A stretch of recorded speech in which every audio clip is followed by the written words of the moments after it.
जय हिंद दोस्तों, मैं समीर दंशी एक और वीडियो के साथ हाजिर हूँ। और ये वीडियो भाई हमारे भारत का ही उन लोगों के मुंह पे थप्पड़ है जो लोग एक तबके के आड़ में खड़े हो जाते हैं और वो लोग जो आज भी तुष्टिकरण की राजनीति करते हैं। ये है 92 का कांड, जिसके ऊपर एक पार्ट बन चुका है, एक एपिसोड बन चुका है, लेकिन टोटली अपोजिट उसकी सच्चाई क्या है इस वीडियो के अंदर है। तो चलो ये वीडियो देखते हैं, उसके बाद करते हैं बात। राजस्थान में अजमेर का सोफिया गर्ल्स स्कूल देश में लड़कियों के सबसे नामी स्कूलों में एक। सोफिया गर्ल्स स्कूल में बड़े बड़े रसूखदार लोगों की बेटियां पढ़ने आती थीं। राजस्थान के कई IAS और IPS अधिकारियों की बेटियां भी यहीं पर पढ़ती थीं। शहर में रहने वाले एक लड़के ने स्कूल की 9वीं क्लास की एक छात्रा से दोस्ती कर ली। छुट्टी के बाद वो छात्रा लड़के के साथ घूमने फिरने जाने लगी। लड़के ने छात्रा की अश्लील फोटो खींच ली।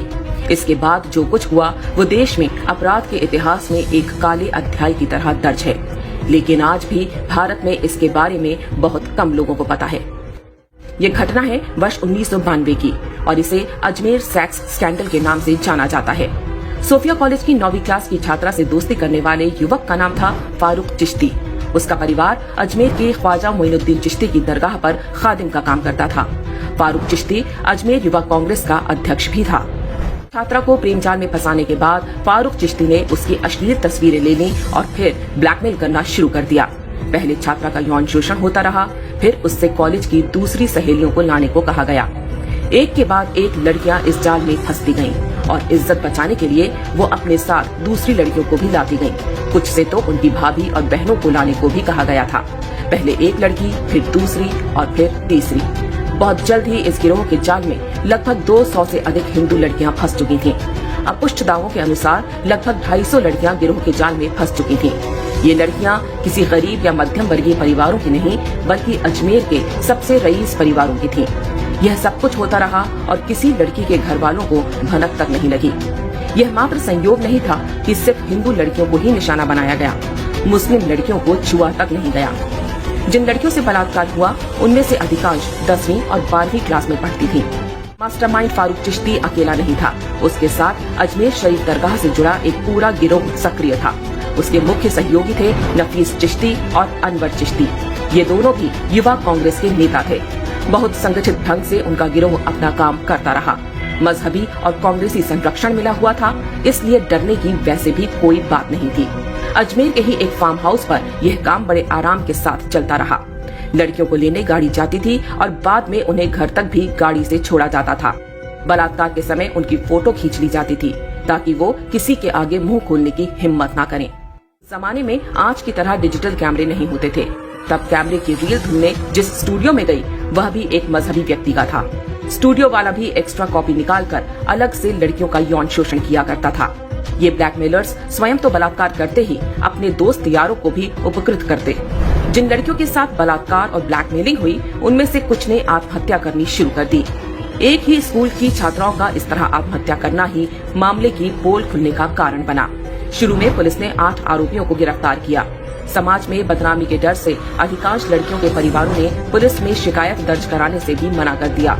जो 12 लड़कियां हिम्मत करके पुलिस के पास गयीं, उनमें से भी 10 बाद में पीछे हट गयीं, क्योंकि आरोपी उन्हें धमकियां दिलवा रहे थे। बाकी बची 2 लड़कियों ने ही केस को आगे बढ़ाया। उन्होंने अकेले 16 आरोपियों की पहचान की। यह वो दौर था जब बलात्कार जैसे अपराधों में कड़ी सजा नहीं होती थी। घटना के 6 वर्ष बाद जिला न्यायालय ने 8 आरोपियों को उम्र कैद की सजा सुनाई, लेकिन मुख्य आरोपी फारूक चिश्ती ने खुद को मानसिक रोगी घोषित करवा लिया, जिससे उसके मुकदमे की सुनवाई लटक गयी। जिन आरोपियों को उम्र कैद हुई थी उनकी भी सजा को 10 साल की जेल में बदल दिया गया। एक फरार आरोपी सलीम नफीस 19 वर्ष बाद साल 2012 में पकड़ा गया। बाद में वह भी जमानत पर छूट गया। जब इस बलात्कार कांड का भंडाफोड़ हुआ तो राजस्थान में कांग्रेस का पूरा सिस्टम आरोपियों को बचाने में जुट गया। जो भी सामने आता उसे डरा धमका कर चुप करा दिया जाता। कहा गया कि आरोपियों पर कार्रवाई हुई तो सांप्रदायिक माहौल खराब हो जाएगा। बलात्कारी एक मजहब विशेष के थे, इसलिए मोमबत्ती गैंग भी तब लड़कियों के बजाय बलात्कारियों के समर्थन में खड़ा हो गया था। सबका प्रयास यही था कि देश के लोगों को अजमेर की ख्वाजा मोइनुद्दीन चिश्ती की दरगाह की आड़ में हुए इस घिनौने और बर्बर कांड की कानों कान खबर न लगने पाए। उन्हें चिंता थी कि इससे दरगाह पर आने वाले हिंदुओं की संख्या कम हो सकती है। अजमेर गैंगरेप कांड की शुरुआत लव जिहाद से हुई थी। पूरी तरह से धार्मिक पहचान के आधार पर हिंदू लड़कियों को जाल में फंसाया गया। अजमेर में मत्था टेकने के लिए जाने वाले हिंदू ना तो दरगाह के इतिहास के बारे में जानते हैं और न यहाँ के खादिमों के हाथों हुए देश के सबसे बड़े बलात्कार कांड के बारे में। उनको ये भी आभास नहीं होता कि ये मात्र किसी सूफी की दरगाह नहीं बल्कि यहाँ ना जाने कितनी अबोध हिंदू लड़कियों की चीख भी दफन है। बात कर लेते हैं इस पे। आपको शायद आप लोगों ने इसके ऊपर एक शायद सोनी पे आता था, क्राइम पेट्रोल में दिखाया था, ये केस दिखाया था, लेकिन टोटली अपोजिट केस था।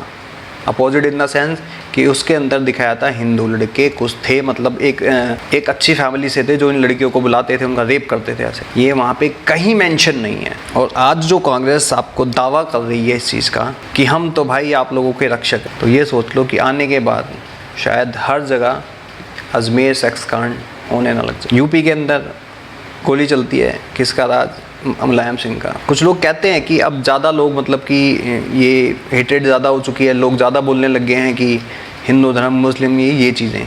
हाँ, हो गई है पहले से, क्योंकि पहले लोगों को बोलने नहीं दिया जाता तो चुप रहते थे, इसलिए पहले ऐसे कांड होते थे उनको छुपा दिया जाता, दबा दिया जाता था। और अगर दिखते भी थे किसी टीवी सीरियल के अंदर तो उसमें टोटली चेंज, लाइक श्रद्धा मर्डर केस। श्रद्धा मर्डर केस के ऊपर इतना हंगामा किया गया था, यूट्यूबर्स नहीं किया था, नथिंग एल्स। और ये लव जिहाद बहुत गंदा है, लेकिन जब इनकी बेटियां अगर किसी हिंदू लड़के से प्यार कर बैठती हैं तो ये लोग बहुत कुछ कर जाते हैं। अभी मेरठ नहीं, सॉरी एक अभी यूपी में ही है, एक बंदे का खतना कर दिया। अब ये सोच लो कि लड़का हिंदू था, उसकी मुस्लिम लड़की से प्यार करता था, लड़की ने बोला मैं शादी करूंगी उससे, पहले फैमिली वाली मना कर दिया। उसके बाद उसकी फैमिली ने जब ज़बरदस्ती करी लड़की ने, तो उसकी फैमिली ने कहा कि ठीक है आ जाओ बेटा, घर पे आओ, बात करेंगे बैठ के। लड़के आया, घर पे बैठा, तैयार हो के अच्छे से। फैमिली वालों ने शायद नशे की कुछ गोलियाँ खिला दी थी, क्या करा था कि उसने खाया और बेहोश हो गया। फिर सीधा उसको हॉस्पिटल ले गए और हॉस्पिटल में उसका खतरा कर दिया। जब उसको होश आया तब उसने कहा कि ये क्या कर दिया आपने मेरा साथ। और सबसे बड़ी बात, वो जिस हॉस्पिटल में गए उस हॉस्पिटल वाले ने कैसे कर दिया ये बुलंदशहर की बात बता रहा हूँ मैं आपको। तो ये सोचो इनका रेडिकल माइंड कितना आएगा कि मतलब जब तक ये लोग थे, जब तक थी ये कांग्रेस सरकार, तब तक ये आवाज़ें उठने नहीं देते थे, तो किसी को पता ही नहीं लगता था।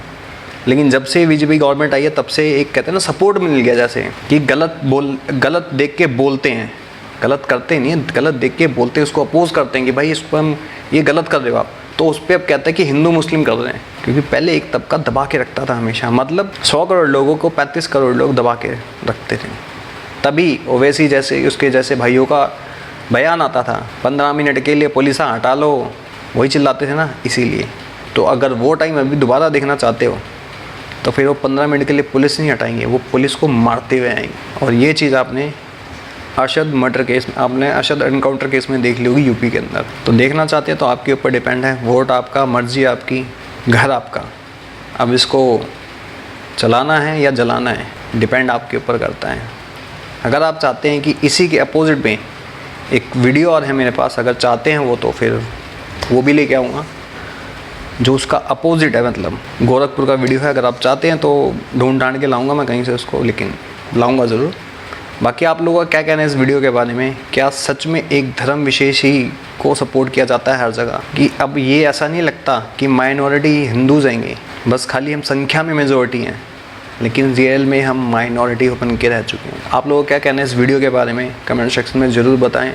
और मैं समीर यदुवंशी चलता हूँ, मिलता हूँ आप सबको किसी और वीडियो में। तब तक के लिए जय हिंद, जय भारत एंड जय श्री कृष्ण। हम दोनों आपस में मतलब बातें करते हैं, तो सर मम्मी से हमने कहा कि हमारी शादी करा दो। वो बोली कि हम ऐसे नहीं करा सकते। तो मतलब सर हमने कहा कि हम जहर वहर खा लेंगे, मतलब कुछ भी कर लेंगे। तो बोले कि उन्हें बुला लो, हम आपकी शादी की बात करते हैं। तो सर उन्होंने मतलब ये वहाँ पहुँच गए, तो उन्होंने मतलब इन्हें कुछ भी सुंघाया या कुछ भी किया, उन्हें बेहोश किया। और सर हमें भी घर में मार पीट के बंद किया और बोले इन्हें अस्पताल में लेके गए, तो वहाँ पे सर ये बेहोश ही रहे। अस्पताल लेके गए तो क्या कराएंगे? इनकी खतना हो गई। उसके बाद हमने पुलिस से शिकायत की।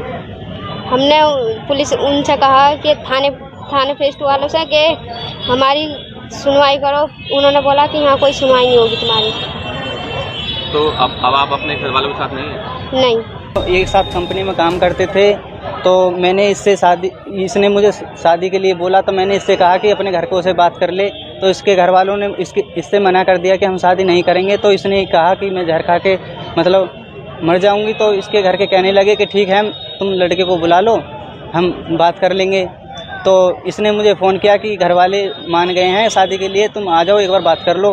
तो मैं इसके घर पहुंचा, तो सर उन्होंने क्या किया क्या नहीं किया उसकी मुझे नहीं पता। फिर इसने बताया कि तुम्हारे साथ ऐसा ऐसा हो गया है। क्या हो गया? मतलब सर खतना हम धर्म परिवर्तन। तो इसने फिर मतलब इसको भी मारा पीटा, इसको भी घर में बंद किया। फिर उसके बाद इसने मेरे घर फ़ोन किया। सर जब मेरे घर के वहाँ पहुँचे तो हम दोनों एक साथ वहाँ से आए, मेरे घर के मुझे अरीस को लेकर आए। तो अब आपने पुलिस से शिकायत की? हाँ सर, मैंने नोएडा पुलिस से शिकायत की। फिर क्या हुआ? सर उन्होंने मेरी नहीं सुनी, अब भी उसकी मम्मी की सुन रहे हैं। अब आप यहाँ कहाँ पे आए हैं? सर हम बुलंदशहर यहाँ पे आए हैं। तो क्या कहा है? इन्होंने आश्वासन दिया है कि मैं उनसे बात करूँगा, वे करेंगे कार्रवाई करेंगे। अभी आपके साथ रह रही है? हाँ, ये मेरे साथ ही रह रही है।